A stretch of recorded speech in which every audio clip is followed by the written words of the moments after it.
Shifting Sand by Barrie Mahoney. I'm all for a beautiful white sandy beach. After all, it is the stuff of picture postcards and the kind of image that one dreams about during those cold, wet and rainy days in the UK. I now live in a small Canarian village that can only offer black sand on its small secluded beach. We live on a small volcanic island, and the geology of the area dictates the colour of the sand. In contrast, the nearby Maspalomas Dunes, which offers a wonderful ever-changing landscape of shifting, near-white sand, is again due to the geological makeup of that part of the island. Sadly, not all beaches come supplied with white sand. That's just the way it is. We've recently returned from a visit to one of our favourite islands, Fuerteventura. Anyone who's visited this unique island will have noticed the many kilometres of brilliant white sand, set against a stunning blue sea and sky on the outskirts of the bustling tourist resort of Coralejo. This beautiful area is a protected natural park and is a delight to the eye, as well as being a photographer's paradise. In addition to admiring the white sand, tourists can also enjoy kite and windsurfing and all manner of seaborne activities. If all else fails, nothing beats an afternoon of relaxation, well away from the crowds, on a near-deserted, beautiful beach. The temptation to provide a white sandy beach to attract tourists is the reason why one of the timeshare companies in Gran Canaria has decided to transform what some may see as a rather dull, pebbly, but traditional Canarian cove into one of white sand, no doubt to match the blue sea and sky that many holidaymakers dream about.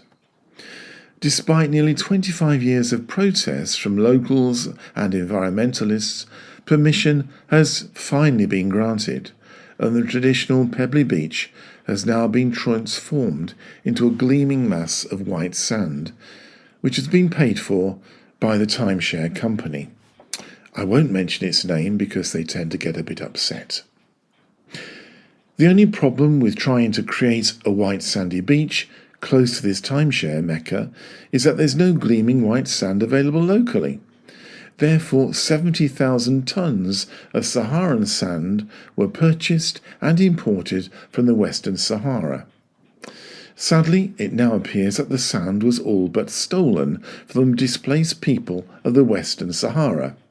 The Sahrawi people claim that they were not consulted, and that their natural resources were taken away from them without compensation or their permission.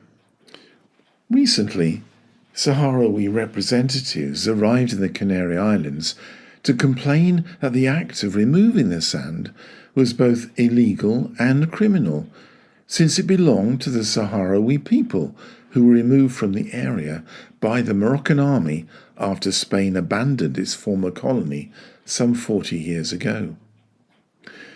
Environmentalists have consistently warned of the dangers of transporting sand from other regions, since it brings with it the risk of importing non-indigenous species of life into the area with unknown and unforeseen consequences. We also know from similar experiments on the island that moving sand in this way has caused tortoises, turtles, lizards, and many other creatures to be destroyed in the process of sucking up sand for transportation. Has anyone also considered the implications of shifting large quantities of alien sand upon other environmentally sensitive areas along the coastline? Meanwhile, the timeshare company has plans to develop the site even further by adding a marina and several hotels offering 5-star quality with a combined capacity of 7,500 beds. These plans are accompanied by the usual fine words of promise to create more jobs and prosperity for local people, which in reality it rarely does in the long term, since profits are quickly sucked out of the islands and into the coffers of large international conglomerates. It's a project that is unashamedly designed to transform a natural area into a tourist mecca, which indeed it will. In these times when the price of everything is fully costed, but the true value is ignored, there seems to have been very little consideration of the environmental costs and impact that such a development will cause. The planners and the suits have spoken, so I guess we will just have to get used to this willful destruction of yet another part of our beautiful island, even though a white sandy beach does look pretty.